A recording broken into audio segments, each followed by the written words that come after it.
One of the biggest selling features in games right now is a realistic living world, but that open world gameplay brings some complications for narrative. Let's chat about it in the comments below, but first, my opinion. I'm Tarmack and this is Feature Creep.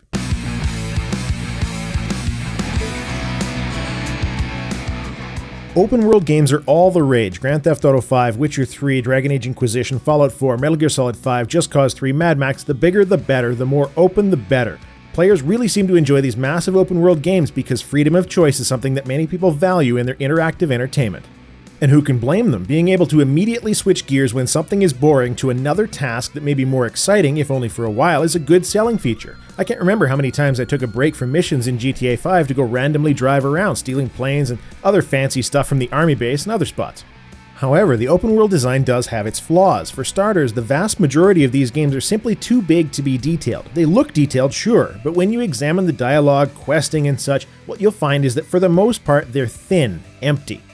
Game developers simply don't have the time in most cases to create massive amounts of compelling content outside of the main plotline. As a result, we end up with garbage like bike racing in GTA 5 or side quest dialogue in Fallout 4 that doesn't actually change in a material way no matter what option you choose. Part of the reason for this is the every man, every woman game design. If you build a game where the player is not only permitted to create their own character, but that emphasizes that they can play it however they want, this immediately causes problems for quests. I use the term quest loosely because it doesn't have to be the traditional RPG-style quest, but basically any in-game activity with a reward. By allowing for any type of character, the content by its very nature needs to be at least somewhat generic. Otherwise, you need to try to customize it to all or at least many of the possible variations of player character that could exist. And that will take a long time. On the other hand, when a development team decides to not allow the player to choose their character, they have many more opportunities to create a much more compelling story. The simple reason for this is that they know who the protagonist is. They know what motivates the character. They know how they would act, how they would speak, what kinds of variation and reaction that they would have to various situations. One of the problems, though, that has always bugged me and to this day is an immersion breaker is side questing. Let me paint a picture for you, and I'll use one of my top games of the year, constantly touted for its amazing story and gameplay by myself and others, The Witcher 3, but I'll do my best to keep spoilers out of it. Geralt of Rivia is a monster hunter, a witcher who slays monsters for gold. A protege of his, named Ciri, is discovered to be in serious trouble. Ciri has crazy amazing powers, and the Wild Hunt, a group of undead who are after her, want to use those powers for their own nefarious goals. To Geralt, she was like the daughter he never had. Meanwhile, playing the game, I come across a small town while working my way through the main story. I encounter a woman terrified of what has become of her husband because he went off into the woods and never returned. She asks me to look for him and offers a few coins for my trouble. Do you see the logical misstep yet? Geralt becomes inundated by quests throughout The Witcher 3 that take his attention away from the one thing that a character like Geralt would not be swayed from for any reason. If my brother went missing and I had to drive 3 hours to the location he was last seen to look for him because his life may be in danger, am I going to stop for a Pepsi along the way? Am I going to stop on the highway to help someone who has a flat tire? Would I even stop if I passed by what looked like a serious accident?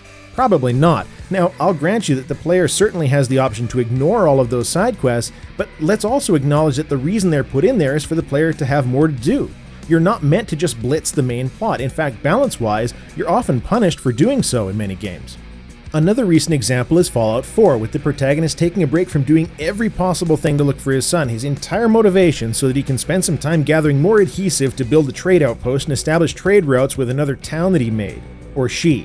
Now let's compare that against the narrative for Fallout New Vegas, which is in essence a revenge story that leads into a faction war. The majority of that story has far less urgency in the main plot that easily allows for extraneous action and side questing.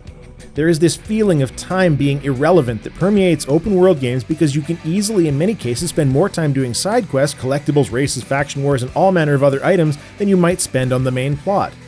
Even old, critically acclaimed games like Final Fantasy VI and Chrono Trigger have the same problem. The urgency of the main quest can be put on hold because time doesn't matter, which puts into question just how urgent the main quest was in the first place. Yes, throwing Chrono Trigger on the list is mildly amusing after saying time doesn't matter, and no, I'm not suggesting that a game as old as Final Fantasy VI with all the technical limitations that existed at the time should have been built totally differently. Just an old example of the same issue. That's one of the major differences between a game like The Witcher and something more linear like Tomb Raider. In Tomb Raider, everything that happens is in character because in a linear experience it has to be. I actually found the recent Tomb Raider redo to be quite a good game. Not Rise though, I haven't played that because it's platform exclusive to the Xbox One. What a lot of this comes down to is that I would like to see more of three things. The first is more open world games where the protagonist isn't out to save the world or doesn't at all times have an overarching time-critical task. Mad Max is a good example of this kind of plot, where it is largely a personal gain kind of game. Fallout New Vegas, as I mentioned, is a stand-up example as well.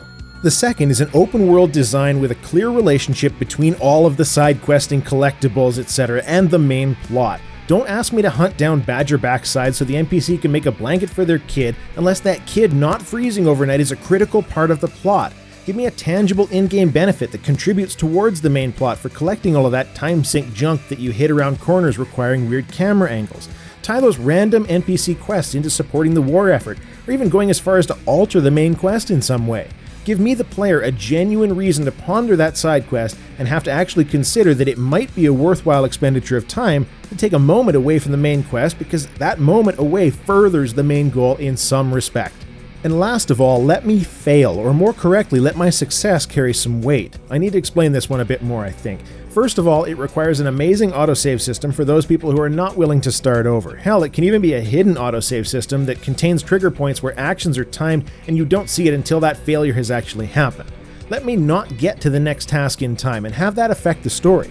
Let me not save that hostage or not prevent that town from getting razed. Give me consequences for making the choice to engage in a side quest. Remember though that consequences doesn't have to be a punishment. There certainly could be critical path failures where the game simply ends because a task wasn't completed in time, but that's where the overtly or potentially hidden autosave system comes into play, letting you pop back in where that timer would have started. In my view, anything that takes my attention away from the narrative of your game, the main plot in the way that you wrote it, is destructive. If all you want was an activity platform, then fine, but I doubt it. I suspect for the most part that all of this side quest activity nonsense is internally acknowledged as filler.